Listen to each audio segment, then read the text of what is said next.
ಮನ್ಯಾಗೂ ಓದು, ಸ್ಕೂಲ್ನಾಗೂ ಓದು, ಟ್ಯೂಷನ್ನಾಗೂ ಓದು, ಎಷ್ಟಂತ ಓದ್ಬೇಕು ನಾವು. ಬ್ರೈನಿಗೆ ರೆಸ್ಟೇ ಇಲ್ಲ. ನಿಮ್ ಮನೇಲಿ ಅಷ್ಟೇ ಅಲ್ಲೇ, ನಮ್ಮ ಮನೇಲಿ ಬೈತಿದ್ದಾರೆ. ಯಾಕೇನಾಯ್ತು? ಮಾರ್ಕ್ಸ್ ಕಡಿಮೆ ಬಂದಿದ್ದಕ್ಕೆ ಮನೇಲಿ ಬೈತಿದ್ದಾರೆ. ಓ ಹೌದಾ? ನಮ್ಮ ಮಮ್ಮಿ ಧ್ಯಾನ ಕ್ಲಾಸಿಗೆ ಹೋಗ್ತಾರೆ, ನಮ್ಮ ಮಮ್ಮಿ ಜೊತೆಗೆ ನಾನು ಹೋಗ್ತೀನಿ. ಸೊ ನನ್ನ ಮಾರ್ಕ್ಸ್ ಇಂಪ್ರೂವ್ ಆಗಿದೆ. ಓ ಅದಕ್ಕೆ ನಾನೇನು ಅಷ್ಟೆಲ್ಲ ಮಾರ್ಕ್ಸ್ ತೆಗೆಯೋದು. ಹೌದು, ನಮ್ಮ ಮಮ್ಮಿನೂ ಧ್ಯಾನಕ್ಕೆ ಹೋಗ್ತಾರೆ ಕಣ್ರೆ. ಎಲ್ಲರೂ ಏನೋ ಧ್ಯಾನದ ಬಗ್ಗೆ ಮಾತಾಡ್ತಿದ್ದೀರಾ?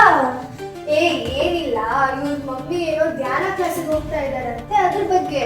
ಓ ಹೌದಾ? ನಮ್ಮ ಮಮ್ಮಿನೂ ಹೋಗ್ತಾರೆ ಕಣ್ರಿ. ಎಲ್ಲಿ? ಇಲ್ಲೇ ರಾಣೆಬೆನ್ನೂರಲ್ಲಿ ದೈವಜ್ಞ ಕಲ್ಯಾಣ ಮಂಟಪ. ಯಾವಾಗ? 30ನೇ ತಾರೀಕು. ಯಾರು ಬರ್ತಿದ್ದಾರೆ? ಹೊಸಪೇಟೆಯಿಂದ ಹರಿಶಂಕರ್ ಸರ್ ಬರ್ತಿದಾರಂತೆ. ನಾವು ಬರ್ತೀವಿ, ನೀವು ಬನ್ನಿ.